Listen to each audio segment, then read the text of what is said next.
4 places of Nord Stream bottom of the sea blasts. This is an act of the Ukrainian and United States of America obviously.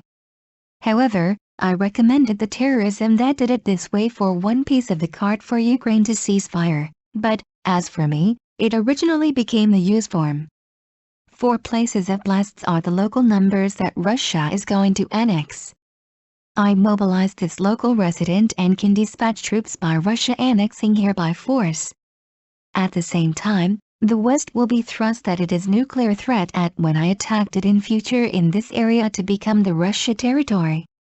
I recommended that did the terrorism to a pipeline of the natural gas for one piece of the card that Ukraine ceased fire at a stage of the early period of outbreak of war.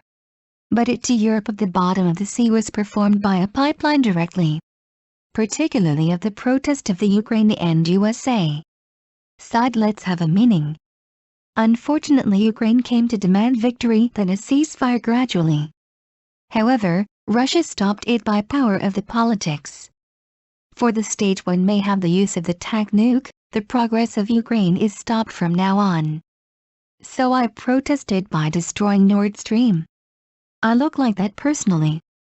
But this dispute can have possibilities to terminate at an early stage when it is said that this is the card in the ceasefire of the Ukrainian side.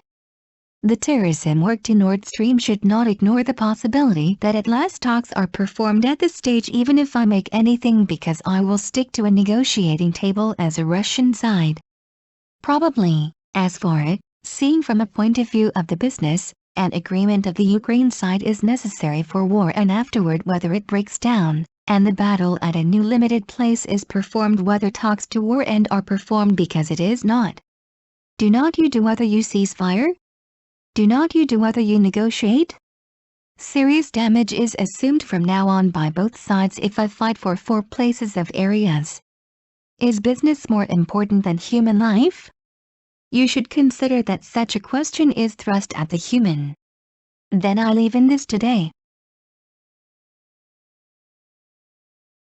ノルドストリーム海底爆破4カ所。これは明らかに、ウクライナ&アメリカ合衆国の仕業ですよね。しかし、私は本来、ウクライナが停戦するためのカードの一枚として、こうしたテロ行為を推奨していたのですが、それが利用された形になってしまいました。4カ所の爆破は、ロシアが併合しようとしている地域の数です。ロシアがここを無理やり併合することによって、この地域の住人を動員して派兵することも可能になります。それと同時にロシア領となるため、今後もしこの地域に攻撃した際は、核の脅威となることを西側は突きつけられることとなるでしょう。私は開戦初期の段階でウクライナが停戦するカードの一枚として、天然ガスのパイプラインへのテロ行為をやってみせることを推奨したのですが、それを海底の欧州への直通パイプラインで行われたことには、ウクライナ&アメリカ側の抗議の意味があるのでしょう。残念なことに、いつしか停戦よりもウクライナは勝利を求めるようになってしまった。しかし、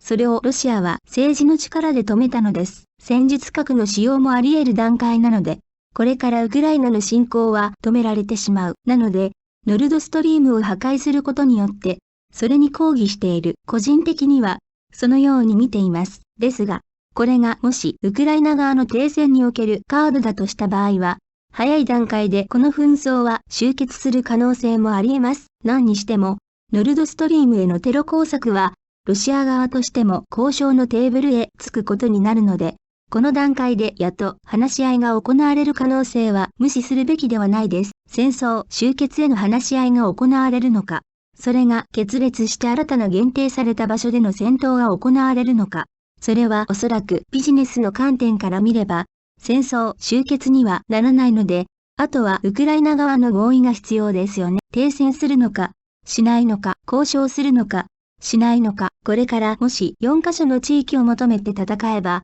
双方に甚大な被害が想定されます。人命よりもビジネスが大事ですか？そういう問いが人類に突きつけられていると見るべきでしょう。それでは、本日はこれで失礼いたします。